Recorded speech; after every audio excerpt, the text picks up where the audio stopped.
Banyak orang merasa sudah hidup sehat, tapi tidak sadar bahwa kebiasaan paginya justru sedang merusak jantung pelan-pelan, bahkan tanpa gejala. Kalau Anda berusia di atas 40 atau 50 tahun, tolong dengarkan baik-baik penjelasan ini.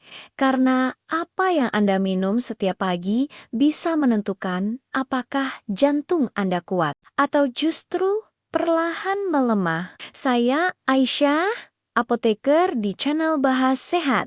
Dan hari ini saya akan membahas 3 minuman pagi yang sering dianggap sepele, tapi diam-diam mempercepat kerusakan jantung. Kalau Anda atau orang tua Anda masih rutin mengonsumsi salah satunya, ini saat yang tepat untuk berhenti dan memperbaiki. Banyak pasien saya berkata, "Bu Aisyah, saya jarang makan gorengan, tapi kok jantung tetap bermasalah?" Jawabannya seringkali bukan dari makanan berat, tapi dari minuman pertama yang masuk ke tubuh setiap pagi. Minuman pertama yang perlu diwaspadai adalah teh manis atau kopi manis di pagi hari. Di pagi hari, tubuh berada dalam kondisi gula darah rendah dan hormon stres kortisol sedang tinggi. Saat Anda langsung memasukkan gula baik dari teh manis, kopi susu, atau kopi sachet gula darah, akan melonjak sangat cepat. Lonjakan ini membuat pankreas bekerja keras,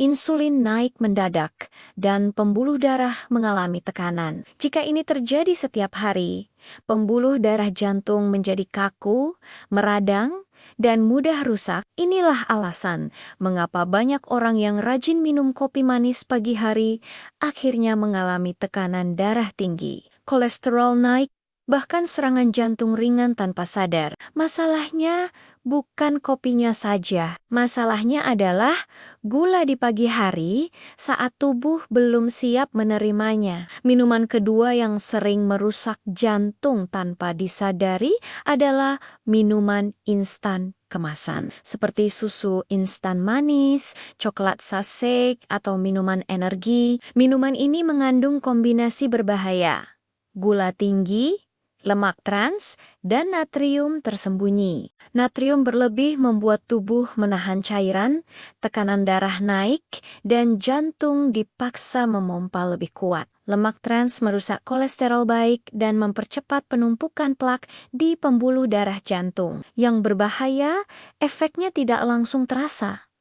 Tidak ada nyeri, tidak ada pusing. Tapi dalam 5-10 tahun, pembuluh darah bisa menyempit drastis. Banyak kasus jantung lemah di usia 50-an berawal dari kebiasaan ini sejak usia 30-40 tahun. Minuman ketiga yang sering dianggap sehat tapi berbahaya jika diminum pagi hari adalah jus buah kemasan atau jus buah tanpa serat. Buah memang sehat, tapi ketika dijadikan jus tanpa serat apalagi, ditambah gula, efeknya hampir sama seperti minum sirup. Gula fruktosa dalam jus cepat masuk ke darah, meningkatkan trigliserida, dan memicu peradangan pembuluh darah jantung. Inilah sebabnya banyak orang yang rutin minum jus pagi hari, tapi tetap mengalami kolesterol tinggi dan jantung bermasalah. Jantung tidak rusak karena buahnya, tapi karena cara konsumsinya yang salah. Lalu, apa minuman pagi yang lebih aman untuk jantung? Yang paling sederhana dan paling diremehkan adalah air hangat. Air hangat membantu melancarkan aliran darah, menurunkan kekentalan darah, dan membuat jantung bekerja lebih ringan. Jika ingin variasi, boleh tambahkan perasan lemon tanpa gula atau air jahe hangat tanpa pemanis. Ini jauh lebih bersahabat untuk jantung dibanding minuman manis apapun. Ingat, jantung tidak rusak dalam semalam. Ia rusak karena kebiasaan kecil yang dilakukan setiap hari. Kalau Anda merasa penjelasan ini bermanfaat, tolong bagikan video ini ke orang tua, pasangan, atau keluarga Anda. Kadang, yang mereka butuhkan bukan obat mahal, tapi informasi yang tepat di waktu yang tepat. Saya Aisyah, apoteker di Bahas Sehat. Jaga jantung Anda, mulai dari apa yang Anda minum setiap pagi.